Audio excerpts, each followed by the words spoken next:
A vitória nessa ação é uma vitória de um povo que já luta desde o tempo da colonização. Nós não queremos nada de diferente do que as outras pessoas esperam também. Comunidade de terreiro é um espaço de dignidade, de benfeitoria. Religião é aonde a pessoa coloca a sua fé. Então, umbanda, candomblé, tambor de mina, catimbó é religião. E se alguém acha que nós não temos o direito, nós temos que ir à luta, lutar com unhas e dentes, como dizia meus antepassados, para nós chegarmos lá.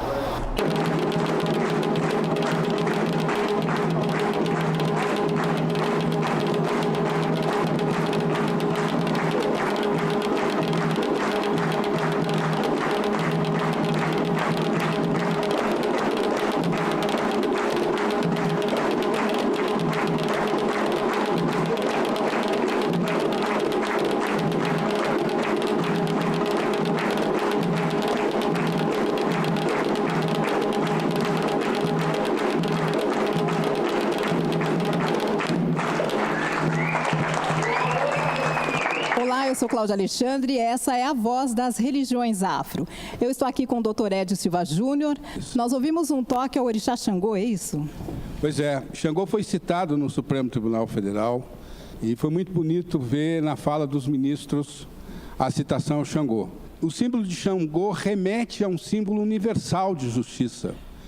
E a ideia de senso de justiça num país plural como o nosso significa que todos os grupos humanos, todos os grupos religiosos devem ter igualdade de tratamento, igualdade em dignidade e igualdade de respeito.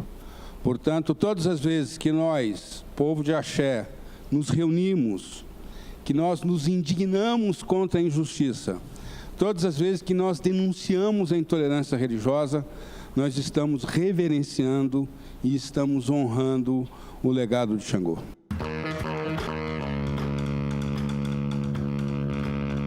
Mais uma vez, nós estamos aqui, então, para fazer valer o direito de resposta e fazer valer a democracia e a liberdade religiosa. Somos diferentes, somos diversos, mas somos iguais em direitos e no exercício da cidadania. A intolerância religiosa atribui às religiões afro-brasileiras a causa de todos os males da humanidade. Esse discurso de ódio incita brasileiros a agredir outros brasileiros. A cada 15 horas, um templo religioso afro-brasileiro sofre algum tipo de ataque. Fundamental importância essa vitória para dizer aos meios de comunicação que nós estamos atentos a partir de agora. E essa luta não é das pessoas que estão aqui na frente, a luta é de vocês que foram para a rua, muitos já não estão entre nós, e dizer o seguinte: nós vencemos, respeito é tudo, mexeu com um, mexeu com todos. Muito axé a todos.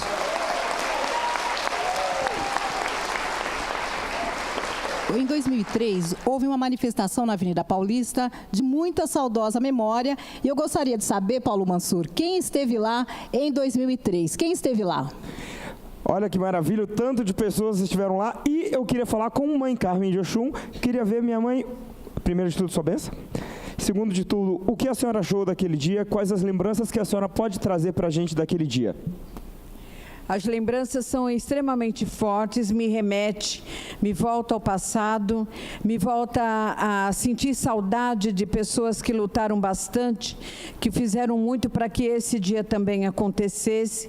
Muitos dos nossos que estavam lá já se foram, mas nós tínhamos na época a referência de Pai Joãozinho, da Sete Pedreira, de Pai Sidoim, da Oxum, a caravana da Mãe Dango, junto com o Tiãozinho, que na época era nosso deputado, nossa referência, inclusive, até um adendo, Tiãozinho, não podemos nos esquecer que o senhor foi o primeiro deputado estadual a entrar na LESP com os tambores, né?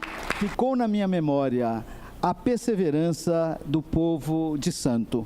Isso me deixou muito animado e fiz questão de vir aqui hoje justamente para comemorar com esse povo que é perseverante. Vocês estão no meu coração. Axé, maravilhoso! Cláudia Alexandre, voltamos para você. Eu gostaria de saber o que originou, o que deu origem a essa manifestação, a esse ato e também ao processo. Foram repetidas mensagens, narrativas de ofensa às religiões afro-brasileiras, veiculadas nessa emissora que nós estamos indo ao ar hoje. E nós, então, ingressamos, primeiramente com uma representação. O nosso eterno deputado Tiãozinho, do PT, foi um dos articuladores dessa representação. Por meio da representação, esta emissora e a outra emissora, que é parte nação, recusaram um pedido administrativo de resposta. E, então, em parceria com o Ministério Público Federal, nós ingressamos com um direito de resposta coletivo, que talvez tenha sido uma das ações que mais tempo se prolongou no Brasil, porque na primeira instância ela levou 15 anos para ser julgada e depois mais 2 anos de apelação. E aí nós, então, ao invés de aguardar que os recursos para Brasília fossem julgados, por iniciativa do Ministério Público Federal, nós assinamos um acordo, e é o acordo que garante que essa resposta hoje vá ao ar. Não é uma ação simples, é uma ação de relativa complexidade processual, isto é, quem deve julgar, se deve executar agora, etc. São vários aspectos processuais que normalmente acarretam uma demora maior. Eu fiquei a pensar, foi uma ideia que me ocorreu, se mesmo agora, a essas alturas do campeonato, tanto tempo depois, e já no âmbito do tribunal, se não havia espaço para, quem sabe, a gente tentar um acordo. O professor Edio, e nós nos reunimos também com lideranças, né, das religiões de matriz africana, foi uma conversa assim, muito sincera, muito bacana. Eles disseram que a gente podia tentar esse acordo. Eles liberaram. Eu, então, liguei também para a parte adversa, para o pessoal ligado à Rede Record, e também aqui eu fiquei muito surpreso, porque eu encontrei, assim, uma acolhida muito grande, né? Achei que eles estavam, assim, muito dispostos a conversar, gostariam de saber quais seriam os termos do acordo. Nós estávamos claramente na perspectiva de que um acordo implica sempre cedências recíprocas, quer dizer, haveria perdas, né? Mas nós estávamos mais preocupados com os ganhos. Pai Alabi, eu queria que o senhor falasse da religião. Para um religioso ter recebido aquelas ofensas. Muitos traumas, né? Muitos traumas, eu acredito que não só para mim, como sacerdote da religião, mas para muitos dos meus irmãos que tinham que ouvir, né? Aquelas ofensas, né? Eu mesmo, na qualidade de sacerdote, eu sentia que algo ia vir a nosso favor, porque Xangô sempre esteve com a gente. Pai Cássio, como é que o senhor viveu esses tempos todos de demora para o resultado dessa ação? Quando o doutor Edio, quando o Tiãozinho, quando todos os presentes se movimentaram, eu tinha uma enorme esperança que nós iríamos vencer. Eu sabia da dificuldade, mas a esperança é algo que cala fundo dentro do coração do povo do santo, do umbandista. Então um dia viria a vitória. Tardou, mas chegou. Perfeito. Doutor Daniel. Então, eu até queria ressaltar essa dimensão também, porque havia um ineditismo nessa tese também, e que inclusive ficou cristalizado no julgamento no TRF, isso independentemente do acordo, isso está lá como julgado, que é um direito de resposta manejado pela tutela coletiva. O que é esse palavrório jurídico? É você optar coletivamente por um direito de resposta a partir da Lei de Ação Civil Pública. De fato, quando a gente pensa coletivamente o exercício de direitos, é que a gente pode chegar mais longe. Por isso que eu estou muito emocionado. O desafio hoje aqui foi segurar a emoção, depois de tanto tempo, depois de toda essa história de luta, e a gente coletivamente ter um desfecho que finalmente vai para o ar.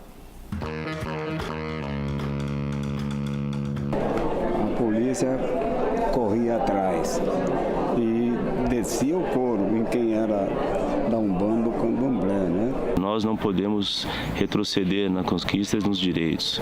O mundo atual exige de nós determinação, disposição de luta, no sentido de não permitir nenhum retrocesso, nenhum passo atrás na proteção do direito à vida e na garantia da liberdade religiosa. Nós estamos pedindo que vocês nos conheçam para depois vocês saberem o que falar sobre a nossa religião. Venha perguntar para nós que vocês vão saber que a nossa religião é tão boa quanto qualquer outra. Axé.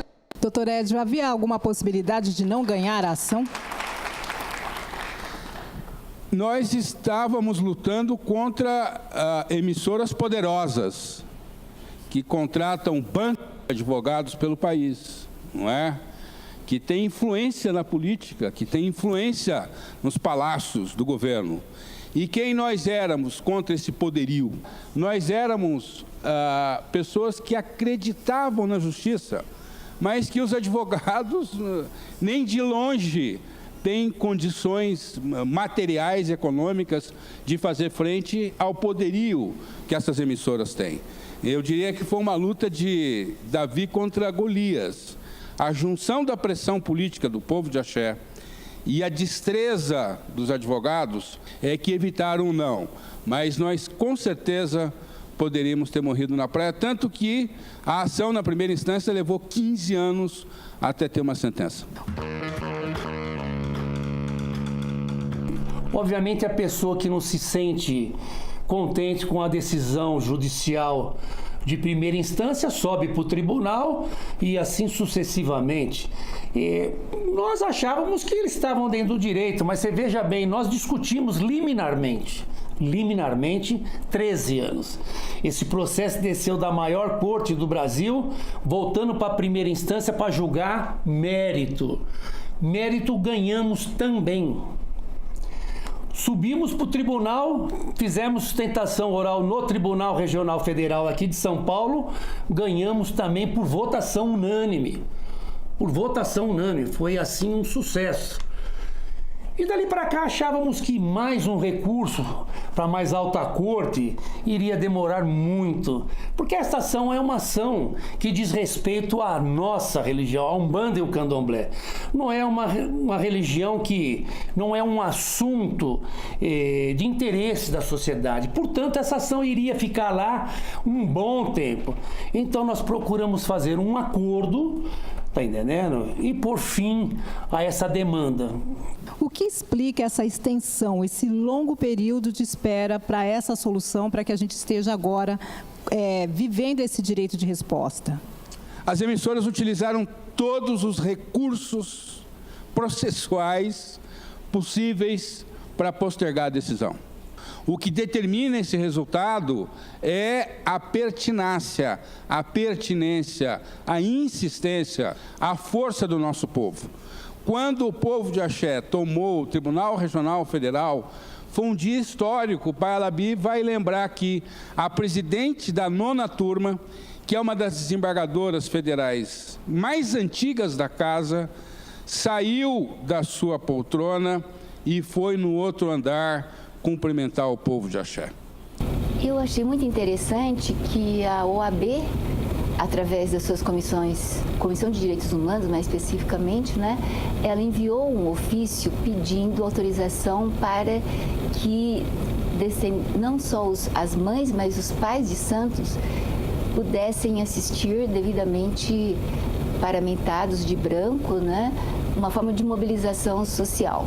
Isso foi autorizado pela presidente e eles ficaram num auditório, não no próprio recinto do julgamento, mas com telões.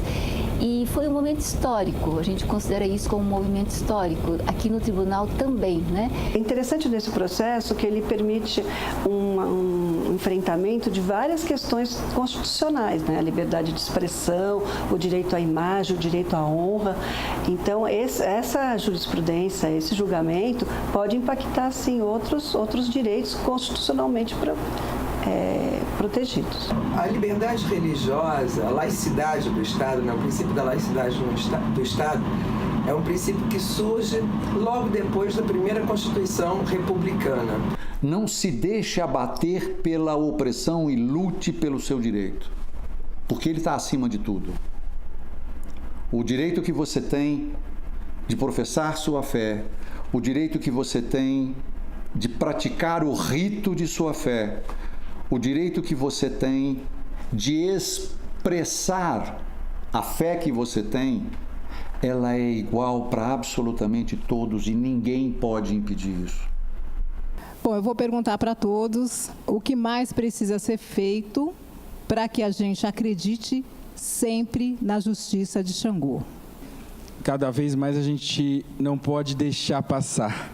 Então, mais do que a gente está fazendo aqui hoje é fundamental, que a gente sim se encontre mais, mas cada vez mais pensando várias dimensões, quando a gente pensa o racismo religioso, quando a gente pensa outras questões também, para que a gente não deixe passar. Perfeito. Pai Alabi, o senhor. Eu queria dizer o seguinte, que a nossa religião, né, o nosso candomblé, é um candomblé de todos, do negro, do amarelo, do branco. Veja quantos brancos tem aqui e quantos brancos têm defendido a nossa religião. Então, houve essa mudança muito grande nas nossas casas de candomblé. E não sei se fugir da sua pergunta, mas isso aqui estava aqui dentro e eu precisava falar. O senhor, Pai Cássio. Para que a força de Xangô se faça valer, é necessário que cada um de nós aqui presentes, foi necessário que aqueles que já se foram, será necessário que aqueles que virão tenham fé. A fé é o que nos move e é o que nos dá a certeza que a força de Xangô e dos orixás jamais irá falhar. Tá certo. O senhor mesmo. A pluralidade é a nossa marca característica. Isso não nos faz diferentes nem inferiores em relação a qualquer outra religião. O que nós vamos fazer com essa pluralidade é que pode nos fortalecer. A maioria da macumba hoje, inclusive eu constatei isso em estatística, é branca. E esses brancos, quando são identificados no trabalho, na universidade, etc., com a macumba, vão ser tratados que nem preto, porque a marca que eles trazem é a marca da religiosidade de preto. Então nós temos que fortalecer a nossa unidade, temos que fortalecer a unidade com a Umbanda, temos que fortalecer a unidade própria, inclusive, dentro do candomblé. É todo mundo macumbeiro, nego. Eu quero agradecer ao Pai Cássio, Pai Alabi, Dr. Daniel, Dr. Edio Silva Júnior. Eu agradeço a oportunidade, parabenizo, porque também fiquei orgulhosa, porque eu também sou uma sacerdotisa de Umbanda e porque os meus filhos, o meu povo também esteve sofrendo junto. Obrigada, gente. Boa noite, bom descanso. Obrigada. E tem mais religião afro. Nos próximos programas... Não é só a violência das pedras que são jogadas na rua, do xingamento, a perseguição de se um artista se fala, eu sou de orixá. O sino da igrejinha faz Belém, blém, blão. O sino da igrejinha faz Belém, blém, blão. Religião é aonde a pessoa coloca a sua fé. Então, Umbanda, Candomblé, Tambor de Mina, Catimbó é religião. E dentro dessa cultura, nós temos muitas iás e babás que protegem as escolas de samba.